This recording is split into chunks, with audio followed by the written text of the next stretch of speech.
Ini yang baru-baru ini menurut saya juga penyelundupan hukum. Bagaimana seorang liberal itu dengan usianya yang belum masuk kriteria sebagai wakil presiden diupayakan sedemikian rupa sehingga bisa masuk. Artinya menabrak aturan untuk melanggengkan suatu kepentingan.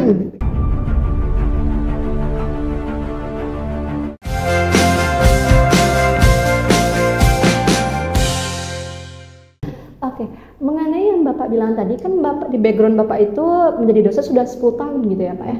10 tahun. Nah, Bapak tadi juga tamatan dari S1 Hukum dan S2 di Inja gitu ya Pak ya? Menurut Mbak, kira-kira gitu Pak, kenapa Bapak sangat minat sekali untuk mengambil studi ilmu hukum ini gitu? Padahal kan banyak sekali ilmu yang menjadi minat kita gitu Pak. Jadi ini berkaitan tadi yang saya sampaikan mahasiswa itu gagal salah satunya salah jurusan ya. Preferensi tadi ya Pak ya. Jadi sebetulnya dulu waktu tamat sekolah ya kita kan punya kuliah. Iya benar-benar. Punya kuliah jurusan apa. Nah waktu itu sebetulnya saya sama dengan teman-teman semua tidak begitu punya preferensi sebetulnya, gitu kan? Tidak punya harus masuk ini karena peluang kerja ini belum sampai situ. Iya kan? benar. Belum sampai situ, masih jauh. Jadi waktu itu saya ikut SPMB namanya seleksi penerimaan mahasiswa baru karena kan SBMPTN di Inja. Waktu itu kita bisa pilih 2 atau 3 jurusan, pilihan utama dan pilihan kedua, gitu kan. Nah saya bikin dulu pilihan pertama itu ekonomi. Pilihan kedua hukum. Gitu. Kenapa saya pilih ekonomi? Karena saya dulu sekolahnya di SMEA, SMK ekonomi, gitu kan. Nah itu SPMB lulus, tapi lulusnya di hukum. Nah gitu, lulusnya di hukum. Ya saya sih ya fine aja, waktu itu kan nggak gitu terbeban buku di sini, enggak, fine aja jalani.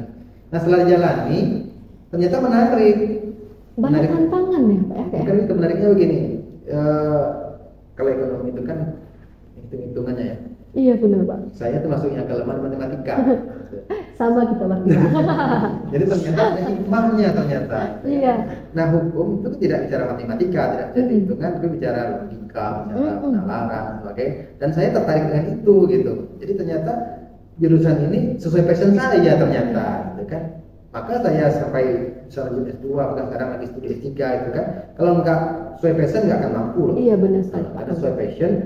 Jadi artinya ya memang senang gitu dengan itu, jadi memang mendalami gitu kan, artinya ada hikmahnya juga ternyata gitu kan. Nah gitu.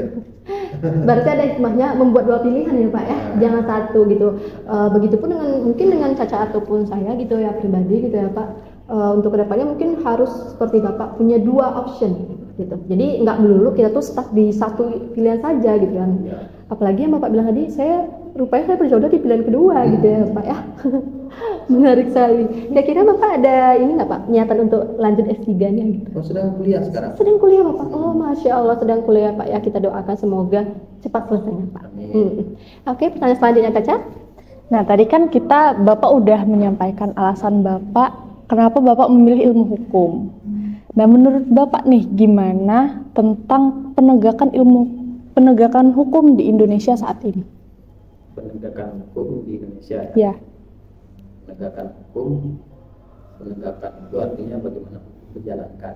Sudah ada hukumnya nih, aturan sudah ada, penegakan itu dijalankan aturannya, bukan seperti penegakan.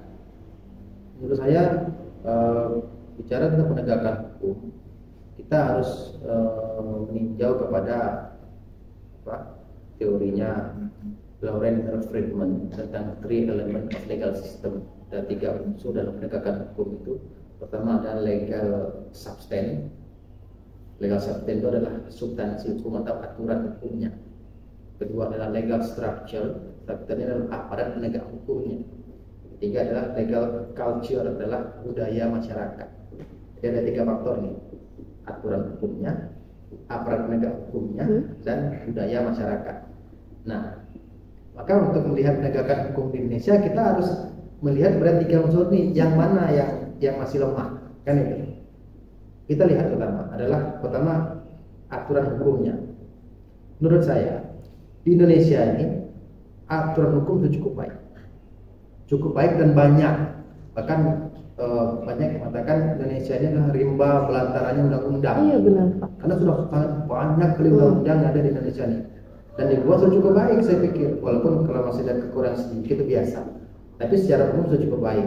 Artinya dari segi legal substance, dari segi aturan di Indonesia ini hukum itu sudah baik. Aturannya sudah baik, ya, regulasi sudah baik. Kita masuk kedua adalah legal structure, aparat penegak hukumnya. Nah, di sini kita bisa menilai bagaimana kualitas aparat penegak hukum di Indonesia ini. Aparat penegak hukum itu dalam arti luas ya, bukan hanya bicara polisi, bukan hanya itu. Semua polisi, jaksa, hakim,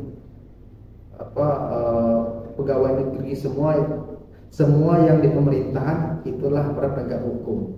Karena dalam arti orang yang menjalankan undang-undang, aturan itu penegak hukum namanya.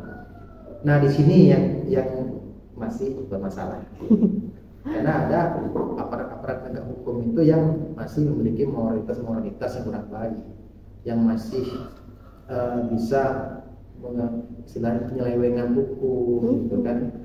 Ya, misalnya seperti polisi, misalnya atau jaksa, orang ditangkap polisi bisa nego-nego supaya dilepaskan ketika itu juga. Iya benar Pak. Polisi menggerebekkan orang sedang pesta sabu-sabu dan digerebek malam, yang orang digerebek tangkap. Kan seharusnya tangkap aja, kurung aja gitu kan. Dinegokan ke keluarga, ini anaknya ketangkap nih gimana? Kalau lepasin kata keluarganya kan, bayar sekian katanya, bayar sekian lepasin malah itu juga. Itu kan sudah bobrok kan? Iya benar Pak. Belum lagi masalah di jaksa, misalnya, oke lah di polisi ini pakai jaksa, masalah tuntutan, misalnya, itu kan dalam pasal-pasal itu kan banyak masalah, misal pakai yang mana, gitu kan. Misal dalam segi penyalahgunaan narkoba aja misalnya, bisa jadi pemakai, bisa jadi pengedar, gitu kan. Nah, kalau pemakai kan hukuman lebih ringan daripada pengedar, gitu kan. Dimainkan di jaksa nanti ini mau pakai pasal yang mana?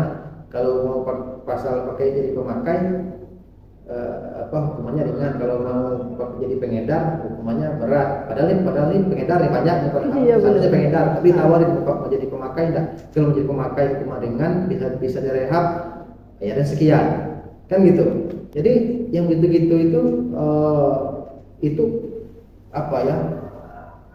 Memang terjadi gitu. Memang kenyataan ada. Lagi di pengadilan, hakim pun masih bisa dinegosiasi gitu.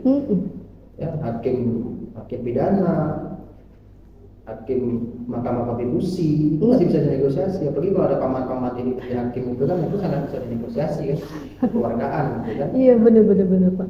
Nah, jadi masalah legal structure gitu, masalah aparat. Jadi aparat itu ya tidak semua, tapi ada oknum yang masih memiliki moralitas yang kurang baik, masih celah-celah gitu. Iya benar sekali. Jangan kan itu kita ditilang di jalan aja, nanti polisinya lama ini mau damai tempat atau gimana? Iya benar Pak. Damai tempat kasih 25.000 jadi itu sarapan gitu kan. Nah, yang terakhir ini juga pengaruh kaitan dengan yang kedua tadi, legal culture, budaya masyarakat. Budaya kesadaran hukum masyarakatnya gimana? Kalau masyarakatnya kesadaran hukumnya tinggi, itu mau aparatnya nakal, ini nggak akan jadi. Karena sadar hukum, tahu salah, ya udah hukum aja gitu kan. Itu tadi misal ditilang, memang saya salah tilang aja Pak. Saya memang menyalahgunakan narkoba, tangkap aja saya gitu kan. Tapi kan karena budaya sadar hukum masih rendah, ya di Indonesia ini kan ya budaya sadar hukumnya memang relatif rendah. Masih rendah. Masih relatif rendah. Yang simpel-simpel aja, misalnya kita berkendara, ketemu lampu merah, itu kalau nampak ada peluang itu jalan juga kan? Iya Pak. Belum lagi nggak pakai helm, gitu kan? Iya benar. Itu padahal melanggar semua itu gitu kan? Nah, jadi masalah korupsi di Indonesia ini itu sudah budaya juga menurut saya. Benar sekali. Di level top, di level pejabat itu jangan gitu, nggak usah lagi kan? Iya benar Pak. Di level yang bawah nih korupsi juga sudah ada. Apa contoh? Yang kita aja yang masih anak-anak mulai nggak bisa ngisi tugas nyontek. Iya benar Pak. Itu cikal bakal loh itu. Dikasih uang biaya kuliah dibilangnya biayanya lebih besar, tapi sisanya ya Iya, korupsi benar. juga. Iya, sama aja korupsi, Pak. Korupsi juga, belajar korupsi juga kan. Iya, benar. Nah, apa urus administrasi di kantor-kantor supaya cepat kasihkan uang, Mm-mm. supaya cepat gitu kan, korupsi juga gitu kan. Jadi artinya itu ya budayanya sudah jadi budaya kan, budaya ketidaksadaran hukum itu kan. Nah, jadi artinya kalau kesimpulannya bicara bagaimana penegakan hukum di Indonesia, artinya kalau dari 3 itu dari segi aturan, aparat dan budaya hukum, kita masih bermasalah di aparat dan budaya hukum masyarakat. Di poin kedua sama 3 berarti ya, Pak ya? Situ. Kalau aturan sudah oke lah ya, sudah kajiannya sudah dalam lah untuk buat satu undang-undang itu kan, Iya, benar. naskah akademiknya terkait dengan baik. Tapi bermasalah itu di penegakannya ini. Kalau aturan sudah dibuat sebagus sudah mungkin cukup dan sudah semaksimal mungkin. Oke, Bapak. Mengenai option Bapak yang kedua tadi itu kan tentang ada legal sanction gitu ya Pak, atau tentang aparat penegak hukum gitu kan. Bahwasanya tadi Bapak juga ada bilang atau sering juga kita temui di masyarakat di lingkungan kita, bahwasanya ini ada beberapa oknum penegak hukum ini yang minta, bisa ditilang tuh dia minta gitu ya Pak ya. Nah, mau diselesaikan secara kekeluargaan atau dibawa ke kantor gitu ya. Nah, mengenai peran penegak hukum seperti Polri dan TNI ini, nah bagaimana pendapat Bapak tentang penegak hukum dan beberapa kasus ini yang membuat kepercayaan masyarakat ini menurun karena mereka memang tidak sepatutnya begitu, tapi dibuat tidak baik gitu karena perilaku mereka. Jadi berkaitan dengan tadi ya. Iya, benar sekali. Pertama, penegak hukum itu yaitu semua penegak hukum lah ya. Tapi kalau Polri dengan TNI itu kan beda tugas. Iya, benar sekali. Kalau Polri itu untuk keamanan negara, kalau TNI untuk pertahanan negara. Nah, jadi terkait dengan apa ya, rendahnya kepercayaan masyarakat terhadap penegakan hukum di Indonesia ini, menurut saya itu hal yang wajar. Hal yang wajar ada karena memang apa istilahnya track record penegakan hukum di Indonesia ini memang bermasalah. Jadi penyimpangan hukum itu terjadi. Ada penyeludupan hukum gitu kan. Ya. Ini yang baru-baru ini menurut saya juga penyeludupan hukum nih. Bagaimana seorang Gibran itu dengan usianya yang belum masuk kriteria sebagai wakil presiden diupayakan sedemikian rupa sehingga bisa masuk. Artinya menambah aturan untuk melanggengkan suatu kepentingan gitu kan. Itu menurut saya sangat tidak etis. Iya, benar sekali Pak. Mungkin secara yuridis itu ada jalannya ke MK, oke. Secara yuridis bisa, tapi secara moralitas, secara etika itu sangat tidak bermoral, sangat tidak beretika. Artinya itu ada semacam upaya penyelundupan hukum kan untuk melanggengkan suatu kepentingan tertentu. Kan? Nah, itu sangat tidak etis menurut saya. Nah itu juga membuat kepercayaan masyarakat jadi turun gitu kan. Belum ke Mahkamah Konstitusi, sidang yang terakhir kemarin sidang sengketa pilpres. Benar. Yang akhirnya juga kan menolak juga kan akhirnya kan, walaupun ada dissenting opinion dari 3 hakim yang 3 yang menolak, 3 yang menerima sebetulnya gugatan itu. Tapi kan akhirnya diterima juga. Ini juga membuat menurunnya kepercayaan masyarakat pada penegakan hukum di Indonesia. Belum lagi cara yang ringan-ringan juga di masalah tilang, masalah sogok-nyogok. Iya, benar sekali ya. Ya masuk jadi anggota jadi Polri, jadi aparat Polri itu juga sogoknya berapa? Lagi dibayar. Yang gitu-gitu itu membuatkan kepercayaan masyarakat jadi turun. Wajar saja gitu. Tapi tidak bisa juga masyarakat menyalahkan pemerintah sepenuhnya karena masyarakat juga andil. Yang tadi kan legal culture kan budaya masyarakat, karena budaya masyarakat pun juga budayanya permisif dengan adanya penyimpangan hukum itu gitu. Permisif loh kita ini. Terhadap koruptor aja misalnya. Di Jepang itu orang kalau korupsi, misalnya ada yang korupsi di pemerintah, pejabat pemerintah korupsi itu malunya luar biasa. Dia akan ketika jadi tersangka aja dia akan mengundurkan diri dari jabatannya karena malu. Rasa malu tadi ya Pak ya. Malunya sangat tinggi. Benar. Nah di kita ketika tertangkap jadi tersangka kan nggak mundurkan diri kan akan bicara, dia kan proses hukum berjalan kan gitu kan, nunggu diputus dulu baru mundur kalau memang dia terbukti bersalah, kalau enggak gitu kan. Nah padahal kan situ ada etika, ada moralitas gitu kan. Dan kita pun juga permisif, kadang kita berpikir begini, dan nonton TV ada orang korupsi pejabat negara, wajarlah dia pejabat ya. Kalau korupsi itu kan permisif kita. Nah mestinya kan kita tidak mentolerir itu mestinya gitu kan, tapi kita permisif dengan itu. Nah ya ini kembali lagi kepada bahwa ternyata aparat dan budaya kesadaran hukum masyarakat kita masih cukup rendah.